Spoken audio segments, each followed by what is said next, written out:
Good morning. কেমন আছো সবাই? নমস্কার, আমি পিঙ্কি ত্রিপুরা থেকে বলছি।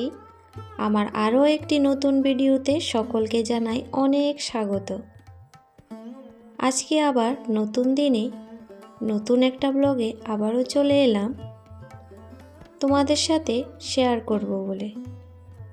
তো ওইদিকে কিন্তু আমার সকালে ব্রেকফাস্ট হয়ে গেছে, ছিল রুটি আর রাতের চিকেন আর চা। তো আজকে যেহেতু রবিবার, স্কুলে যাওয়ার টেনশন নেই, তো ধীরে স্বস্তিতে সমস্ত ঘর গুছিয়ে একটু বেশি পরিষ্কার করব। তো এই যে আমার ঘরের অবস্থা, আমার দুই ছেলে চলে গেছে, একজন ড্রয়িং ক্লাস আর টিউশনে। তো এখন আমি নিবিড়ে সমস্ত কাজ কিন্তু গুছিয়ে নেব।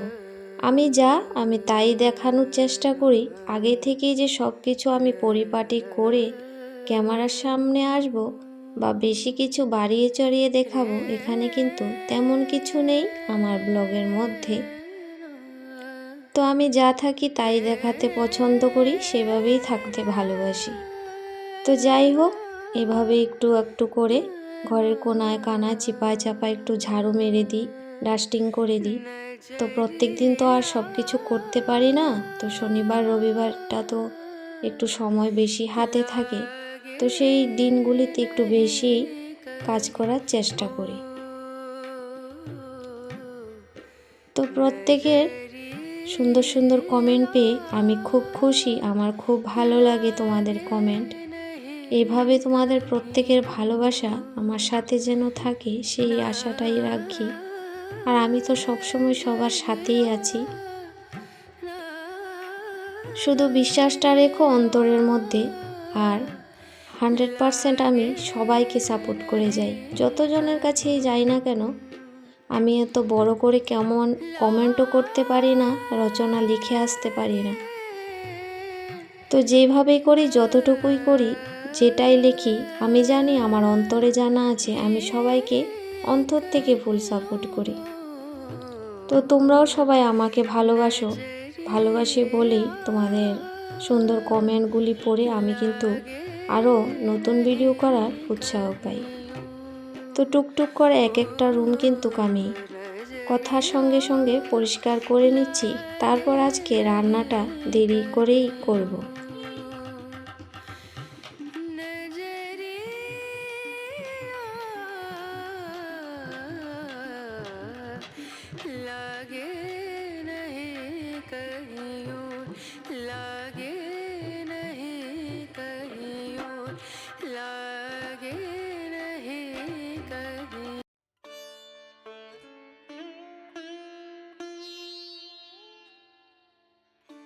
তো শীতের বেলা দিনটা থাকে ছোট, কিন্তু কাজের চাপটা কিন্তু সবার জন্যই একটু বেশিই থাকে। যেমন বিছানা পাটির মধ্যে কম্বল কাঁথা সব কিছু বেশি থাকে, তেমনি পোশাকের মধ্যেও সোয়েটার কত কিছুই না থাকে। সবারই 2-3টা করে তো নিচেই থাকে, সে সমস্তগুলো গোছানো, পরিষ্কার করা, আবার সেগুলোকে ভাঁজ করে রাখা, ধোয়া। তো এর মধ্যে মনে হয় কাজটা যেন আরও বেশি থাকে। তো সেই হিসাব করেই সমস্ত কাজ কি করে করব, সেটা যদি ঘুম থেকে আমরা একটু সকাল করে উঠি না, সেই কাজের চাপটা আর তাড়াহুড়ো করে কিন্তু করতে হয় না। তো সেই জন্য আমি কিন্তু সবসময় সকাল সকাল ওঠার চেষ্টা করি, আর যেটা বরাবরই বলে থাকি, আর আমার ভালোও লাগে। কিন্তু মাঝে মধ্যে ওই যে একটু তো গোলমাল হবেই, এটা তো একটা মানুষ, আর যন্ত্রও তো চলতে চলতে একটু রেস্ট পায়। তো মানুষটাও কিন্তু সবসময় কাজ করতে করতে সবারই মনে হয় যে একটু আজকে একটু ছুটি বা রেস্টের দরকার আছে। সময় তো সেরকম হয়ে ওঠে না, আমরা চাইলেও সংসারের কাছ থেকে ছুটি নিতে পারি না। কিন্তু আজকে একটু লেট করেই ঘুম থেকে উঠেছি, তাও কিন্তু আমার কাজ একটু কোনো তাড়াহুড়া ছিল না, সমস্ত কাজ আমি সুন্দর করে করেছি। দেখিয়েছিলাম হচ্ছে ব্লুটুথ, ওই ছেলেকে যে জন্মদিনে আমার বাবা দিয়েছিল। তো আমি কখনো ব্লুটুথ কানে লাগিয়ে কথা বলতে পারি না, আমার কীরকম জানি একটা লাগে, আমার ভালো লাগে না। আমি এভাবেই কথা বলি বা গান শুনি, এটাই যেন আমার ভালো লাগে। তারপর পরশুদিনই ঘরটাকে ঝাড়ু টাড়ু মেরে সুন্দর করে কার্পেট বিছিয়ে দিয়েছিলাম। আর বড় ধরনের কার্পেট তো বিছাতে ভালো লাগে না, শুধু ছেলেটার রুমেই বিছাই। ছোট ছোট কার্পেট হলে কি হয়, ধুতে সুবিধা হয়। আর আমার তো সপ্তাহে যদি একদিন না ধুই কিন্তু শরীর খিটখিট করে, কি করব বলো। তো সপ্তাহে একদিন কিন্তু আমার ধুতেই লাগে। তো সেই ভয়ে আমার বিছাতেও ইচ্ছা থাকলেও ইচ্ছা করে না, সেরকম ব্যাপার। তো ঠান্ডা তো লাগছে কয়েকটা দিন, মানে প্রচুর ঠান্ডা পড়েছে। আর এই যে ঘরটা মুছে পাকা চালিয়ে দিয়েছি, তারপরেও কিন্তু শুকাচ্ছে না, এতটাই মানে ঠান্ডা। রৌদ্র উঠলে কি হবে। তো এই দুইটা রুম একদম ভালো করে মুছে দিয়েছি, আর বাকিগুলো সকালে করেছিলাম। তারপরে এই যে কাজের মধ্যে আরও কাজ, ছোট মাছ নিয়ে আসছে বলো তো। এই যে মাছ কাটার ইয়েটা কতটা সময় লাগবে। তো যাই হোক, খেতে যখন হবে কাটতে তো হবেই। তো কেটে ধুয়ে একদম রান্নাটা ওইখানে বসিয়ে দেবো আজকে। আর রান্না করতে করতে কিন্তু মাছ ভাজি করতে করতে আমি সবজিপাতি যা আছে কেটে নেব।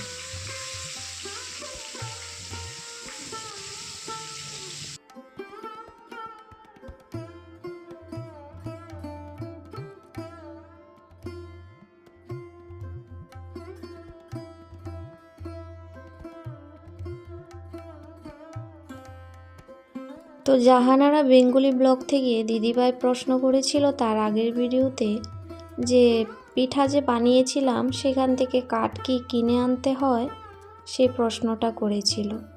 তো না দিদিভাই, কাঠ কিনে আনতে একদমই হয় না। তো আমাদের ছাদের উপরই অনেক কাঠ কুট, মানে নতুন বাড়ি হয়েছিল তো তো অনেক কিছুই ছিল, এখনও আছে, বাঁশ কাঠের টুকরো অনেক কিছুই আছে। আর ওই বাড়ি থেকেও গত বছর কিছু ছোট ছোট করে কেটে নিয়ে আসা হয়েছিল ঠান্ডার সময়, মানে পিঠা বা আগুন ছেকার জন্য। তো সেই সমস্ত কিন্তু কিছু আছে। তারপর যে আমি নারকেল ভাঙি, নারকেলের যে মালাগুলো কখনোই ফেলি না, জমিয়ে রাখি। তো এক বছরে কিন্তু অনেকগুলাই হয়েছে। তো সেইগুলা জমাতে থাকি, আর শীতের সময় আসলে যে কটা দিন যায় আর কি, তো রান্না করি। তো ওই দিয়ে কিন্তু পেঁয়াজ আমি পেস্ট করে নিয়েছিলাম, দেখিয়েছিলে তো। পেঁয়াজটা কিন্তু পেঁয়াজের রসটা আমি চুলে লাগিয়েছি, আর চুলে লাগিয়েই পেঁয়াজের যেই ইয়েটা আর ফেলবো কেন, সেটাকে টমেটোর সাথে পেস্ট করে এই যে আজকে ফুলকপি রান্না করেছি, আর কালকে ডাল ছিল, আর এখানে শুটকি একটু সবজি ছিল। তো এই হয়েছিল আজকের রান্না। আর ছোট মাছটা কি না মাছ ছিল ভুলে গেছি। আর মাছ রান্না করার পর তো এত আমার ভয় করে, তেল চিটকে আর বলে লাভ নেই। তো আমার ফৌজি সাহেব বাড়িতে এসেছে, সন্ধ্যার সময় মিষ্টি নিয়ে আসলো। তো সবার খাওয়া হয়েছে আর কি, তো আমিই খাইনি। তো আমি যদি আবার একটা না খাই রাগ করবে, তো একটা খেয়ে নিচ্ছি।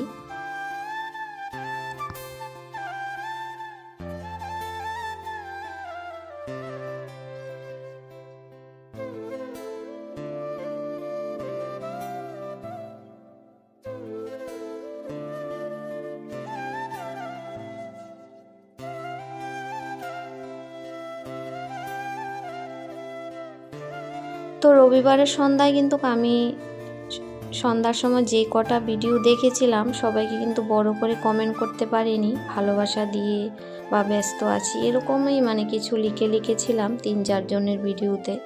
তো যারা এখন দেখবে হয়তো বুঝবে। তো ও হয়েছে বাড়িতে এসেছিল, তো সেই জন্য ওই সময়টা একটু ব্যস্তই ছিলাম। তো সেই জন্য ভিডিও অন করে করে রেখে দিয়েছি। তো যাদের বিশ্বাস আছে, বিশ্বাস অবশ্যই করবে আমি জানি। তো এখানে আমি একটা নাস্তার রেসিপি বানাচ্ছি। তো নাস্তাটা হয়েছিল 1 বাটি চালের আটা আর 2টো সিদ্ধ আলু দিয়ে। এই যে চালের আটাটাকে গরম জলে একটু জিরে ফোড়ন, একটু লবণ আর লঙ্কা দিয়ে সেদ্ধ করে নিয়েছি। তারপর তো দেখলেই আলুটা গ্রেট করে মেখে নিয়েছি ভালো করে।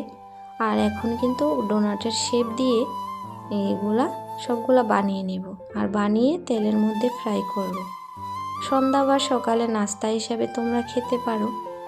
খেতে কিন্তু খুবই টেস্টি লাগে। আর চাইলে এটা সুজি দিয়ে আর সঙ্গে দই দিয়েও বানাতে পারো তোমরা। তো চালের আটা দিয়ে বানালে কি হয়, একদম ক্রিস্পি হয় আর খেতে কিন্তু খুব ভালো লাগে। তো আঁচটাকে একটু হালকা করে একটু সময় নিয়ে ভাজতে হবে, যেহেতু কাঁচা আটাটা তারপর আলুও আছে, সেজন্য একটু সময় তো লাগবেই। আর যখন ভাজা হবে এটা কিন্তু আপনা আপ উপরের দিকে ফুলে যাবে। তো ওই যে আমার এদিকে ভাজা হতে না হতেই কিন্তু শেষ হয়ে যাচ্ছিল। তো ওইদিকে আমার ছেলে পছন্দ করেছে, প্রথমবারই বানিয়েছিলাম, তাই একটু শেয়ার করলাম তোমাদের সাথে।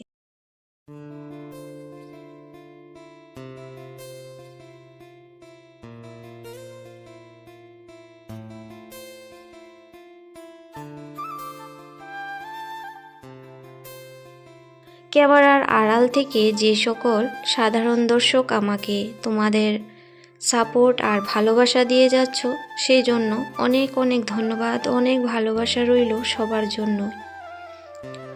তো ভিডিওটি যদি ভালো লেগে থাকে কোনো অংশ, নতুন বন্ধু হয়ে চ্যানেলটিকে সাবস্ক্রাইব করে পাশে থেকে যেও। আর আজকের মতো কিন্তু ভিডিওটি এখানেই শেষ করছি। সবাই খুব ভালো থেকো, সুস্থ থেকো, আবারও আসবো নতুন দিনে।